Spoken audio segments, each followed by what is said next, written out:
Ngimibingelele nginambukele babukele emakhaya igama ngingusibonelo ukuthi umampe mfana kokho kumazondi salikaze siyelo bond kanye nomzukulu waso sengisho mina phela mawungathandi buka ngimhlophe mawungabonanga ngokwakho lokho ngithi mina hlala nami ngihlale nawe njengoba uyibonela sikhona la kumbuso wamaciko sisasenawo ama-artist ngikutshelile ngathi Wemfundo Foundation ukulethela ezemfundo ngapha nobumnandi kabuyaphi hamba kahle hayi kuyaphileka ngithi mfowethu mina sekunesikhathi umbuso wamaciko ukhona obukhona nje akukho la uke wasala khona Umbusweni hayi ulokhu khona umbuso nje kagame ongekhona siyabonga amakholo embusweni wakho sibona nathi namhlanje akangikhohlwa la muntu uyabona izinto lana ngana kwethu ngifisa ukwazi ukuthi i-experience yakho namhlanje ibe njani abantu bajabule kakhulu ukuthi sibe khona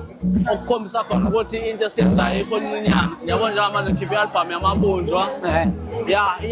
iyaphusha so ukuthi nami ngibe la kukhombisa ukuthi igama nami sengalisebenzela kudala ngani ngoba umbuso wamaciko sithamana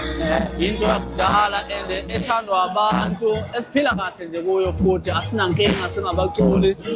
singathi okay usiphethe kahle kabe nabo bonke abaphathi abanaye emsebenzini wombuso wamaciko kodwa nje engakusho ngathi abaqhubeke phambili bata wethu niyayizwela ke kuphuma kuye simina okuphuma kuye ngithi-ke mina nganda kwethu la usahleli nami nje kanje nami ngihleli nawe kunezinto ezincane eningazazi lo muntu lo uye wajiva lo kodwa akasiphume lapho ziningi izinto azenzayo khona into engifisa ukuyazi isihloko se-EP yakho sibona laphana kuMiss China uzofunda iKung-Fu yini no sithi i-tube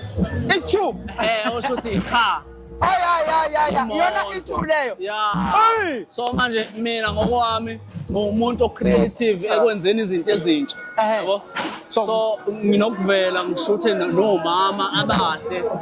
uNtombeziningi ngambola so uNtombeziningi ngiyamkhansela ngishanje ngestin loyo ngoba ukwenye ijeni nami ngikwenye ijeni so kuyaliwa so lokho esasikwenza naye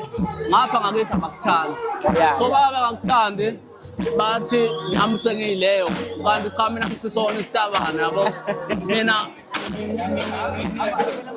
ngicijile ngiyasho kanti ecijile azazi uyazi yabo useshile uthi ngento ecijile uyasho kanza wethu ngithi mina uPhumlani usazofika sisazoba naye ndawonye kwi-podcast kungekutshala nje kuzoba mnandi kube njeya kwethu sengizokudedela tuhamba kunomcimbi ozokwenzeka lapho esizobe khona